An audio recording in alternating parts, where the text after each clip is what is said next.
জিহাদ সম্পর্কে বলেন। ভাই ইনান, জিহাদ সম্পর্কে বলবো যে জিহাদ আল্লাহ সুবহানাহু ওয়া তাআলার মহান বিধান। জিহাদকে যদি কেউ অস্বীকার করে, তাচ্ছিল্য করে, জিহাদকে ফরজিয়াতকে, তার বাধ্যবাধকতাকে অস্বীকার করে, বা এটাকে কেউ যদি বর্বর মনে করে, তাহলে সে ইসলাম থেকে খারিজ হয়ে যাবে, কাফের হয়ে যাবে।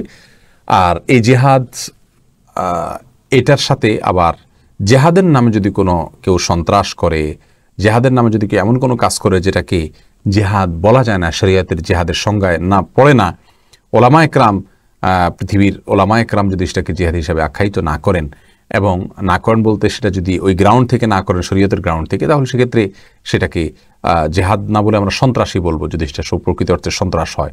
নিরীহ মানুষ হত্যা করা, খুন করা, নিরপরাধ মানুষ খুন করা, এবং আপনার এই টাইপের আরও যত কাজ আছে সেগুলো যদি করা হয়। বাকি এর বাইরে মূলত জেহাদের বিধানকে অস্বীকার করার কোনো সুযোগ মুসলমানের নাই। জিহাদ কখনো কখনো ফরজে আইন হয়, কখনো কখনো ফরজে কেফায়া হয়। জেহাদের আলোচনা এবং জেহাদের স্পৃহা মানুষের ভিতরে থাকতে হবে। তবে মনে রাখা উচিত যে জেহাদ ফরজ হওয়া, বিশেষ করে ফরজে আম হওয়াটা, এটা অনেকগুলো বিষয়ের উপর নির্ভর করে।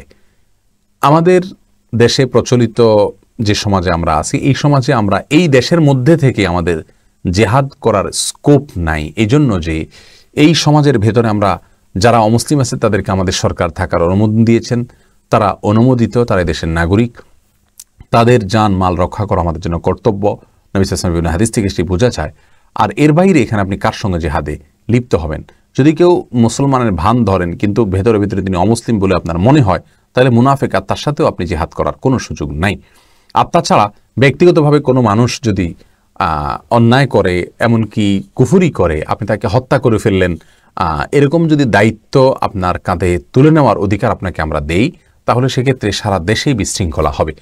যার কারণে ইসলাম কোনো কেউ অপরাধ করলে তাকে বিচারিকভাবে হত্যার বা শাস্তিকে কার্যকর করার, যদি হত্যার করার মতো অপরাধ হয়, মৃত্যুর মতো অপরাধ হয়, তাহলে সেটা না হলে যে শাস্তি সেটা কার্যকর নির্দেশ করে। আমরা নিজেরা আইন হাত তুলে নিতে বলে না। এটা হলো আমাদের দেশের প্রেক্ষাপটের জন্য আমরা বললাম। তবে হ্যাঁ, মৌলিকভাবে জিহাদের ফরজিয়তের বিষয় আমরা বললাম। আল্লাহ তাআলা বুঝার তৌফিক দান করুন।